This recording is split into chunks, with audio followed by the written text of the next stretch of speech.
শীত শুরু হয়ে গেছে মোটামুটি ১-১.৫ মাস হয়ে গেছে। ঢাকা শহরে যদি এখনও ওভাবেই হয় না, আমাদের কম্বল গায়ে দেওয়ার প্রয়োজন হয় না। কিন্তু গ্রামে তো মোটামুটি শীত শুরু হয়ে গেছে ১-১.৫ মাস হয়ে গেছে। আর সেহেতু বাজারেও কিন্তু খেজুরের গুড় চলে আসছে। তো ভাবলাম আজকে একটু মায়ের মতো করে খেজুরের গুড় দিয়ে ক্ষীর রান্না করি। মায়ের মতো চেষ্টা করেছি, যদিও মায়ের মতো হয় নাই, কারণ মায়ের রান্নার যেটা স্বাদ, ভালোবাসা, গন্ধ সেটা কিন্তু অন্য রকমের। প্রত্যেকটা ছেলে মেয়ের কাছে তার মায়ের রান্না সেরা রান্না। এটাই স্বাভাবিক। হ্যালো ভিউয়ার্স, কেমন আছেন? চলে আসছি নতুন আরেকটা ভিডিও নিয়ে। আজকে কিন্তু আমি ক্ষীর রান্না করব। তো বাড়ি থেকে ৫ লিটার দুধ দিয়ে দিয়েছিল আমার শাশুড়ি মা। পুরোটা ভিজে কিন্তু এই দেখেন আমি আমার প্রয়োজন মতন এখানে নিয়েছি। এখানে কিন্তু পুরো ৫ লিটার দুধ কিন্তু আমি জাল করেছি। ৫ লিটার দুধে আমি ১.৫ পট পোলার চাল ব্যবহার করব। তো প্রথমে দুধটা কিন্তু জাল করে একটু ঘন করে চেষ্টা করব।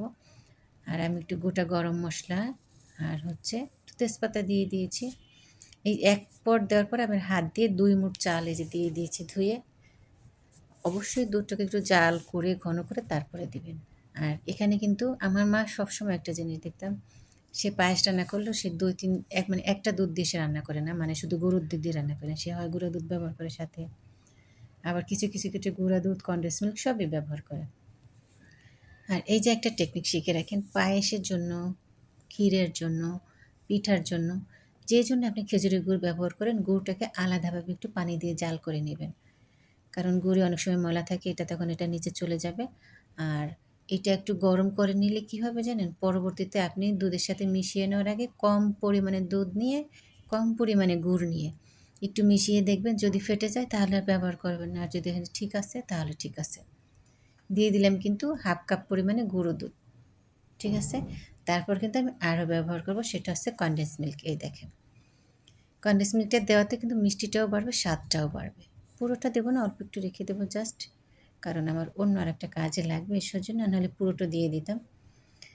চালটা কিন্তু পুরো ফুটে গেছে, তারপর কিন্তু আমি এই যে মিষ্টিগুলো ব্যবহার করতেছি।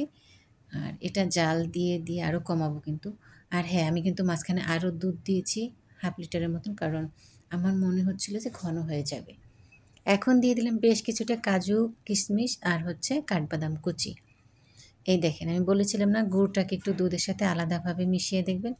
তো আমি দেখলাম যে দুধটা ফেটে যায়নি, এজন্য কিন্তু আমি গুড়টা দিয়ে দিলাম। আর এখন বাকি যে গুড় মানে মিষ্টির জন্য প্রয়োজন, কনডেন্স মিল্কতে অনেকটা মিষ্টি হয়েছে, এখন দেবো গুড় আর সাথে একটু চিনি ব্যবহার করব। পুরোটা যদি আমি খেজুরের গুড় ব্যবহার করি, তাহলে কিন্তু আমার যে কাঙ্ক্ষিত যে কালারটা সেটা কিন্তু চেঞ্জ হয়ে যাবে না, আমি যে কালারটা চাচ্ছি আর কি। এই দেখেন কি সুন্দর একটা কালার আসছে মাশাআল্লাহ। আর এত ফ্লেভারফুল, চারিদিকে ঘ্রাণে ভরে গেছে, মানে মৌ মৌ করতেছে চারপাশে।